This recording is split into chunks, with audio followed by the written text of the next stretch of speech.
Let's lose 4-2.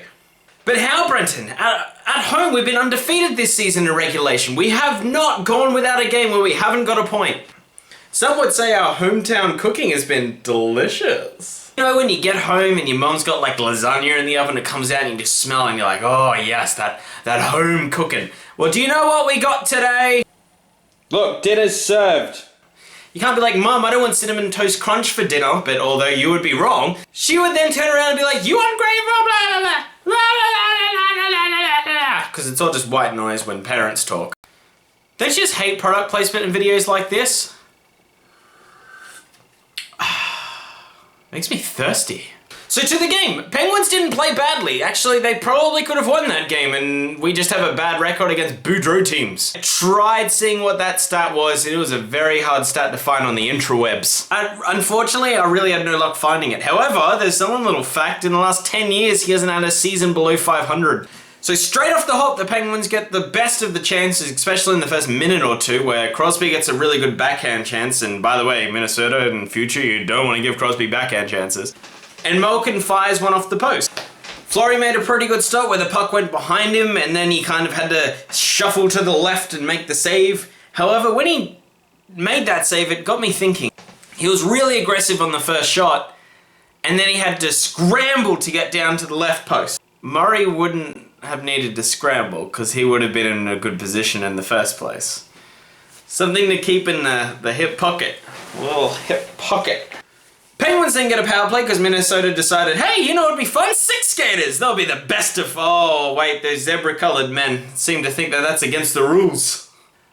Kessel uses his new magic trick, which is fire the puck along the ice, which goes onto Crosby's stick, and he literally does this. And it's 1-0. We got a goal on a Dubnyk. Which is a handy start, because stat-wise, Devan Dubnyk is the best goaltender in this league. Now, I'm not taking anything away from Carey Price, who is the best goaltender in the league, followed by probably Corey Schneider, I'd say. But Devan Dubnyk's definitely carving himself a slat where he's like the 3rd best goalie in this league, I would say. Oh no, sorry, Mike Condon's the best goaltender of all time, I forgot. My bad. He got a win in Ottawa the other day and he only let in 1 goal, so he's played 2 games, he's let in 1 goal and he's got a win! Oh, can we trade him back? Can we get him back? I want the Condon! Unfortunately, the score didn't stay 1-0 going into the first period break as Trevor Daley was like, I'm gonna give a fan a puck and just throw it over the... Oh, wait, I'm in my defensive zone. I shouldn't be doing that. That's naughty. Bad naughties. Automatic penalty.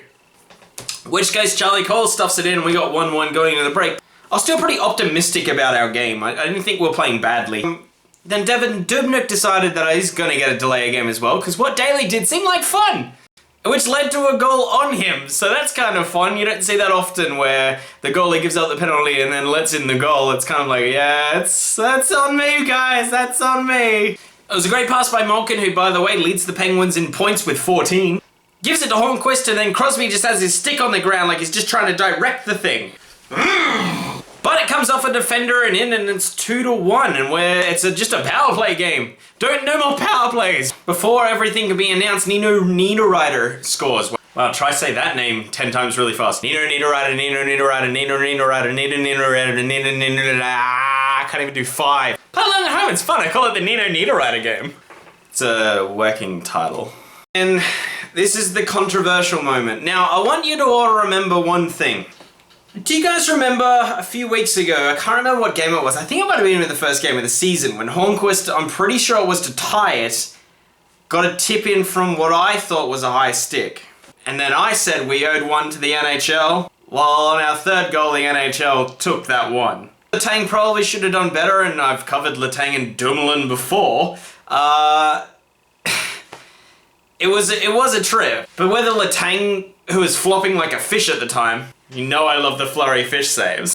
Whether he'd be able to get back if he wasn't tripped over to cover the coil pass or Stahl's shot on the net is another story. I don't think he would have been able to. I kind of feel like there may have been a goal here anyway because it was a pretty horrendous turnover.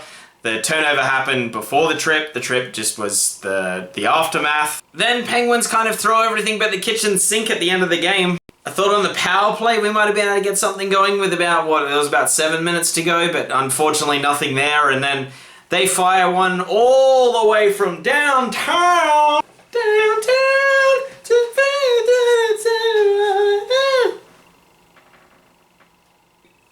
So Pominville throws. I thought I stopped singing.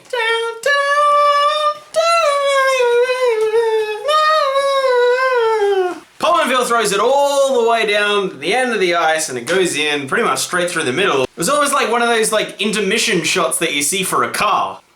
Pominville sounds like a good name for a Landrover too. The Pominville Landrover. You can win it today. Anyway, that's the game. We lost 4-2, really 4-3. Could have gone the other way.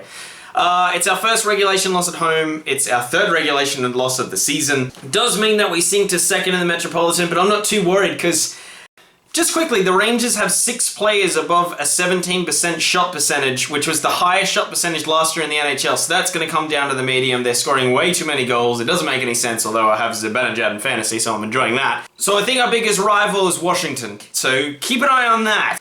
The other thing I want to bring up before I go is Murray wasn't playing. Fleury was. And Jari was also in the AHL.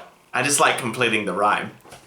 Murray is 3 games played, 3 wins, a 1.33 goals against average, and just shy of a .96 save percentage. Although it's 3 games, I understand the sample size isn't there. He's playing really well. And then you got Fleury, who is 6-3-2, so when you go with losses, he's almost 500, almost. He's been able to get more points than that, but if you go by wins and losses, he's almost 500, he's just a little bit above. He's averaging 3 goals against a game, and his save percentage is a 9.1.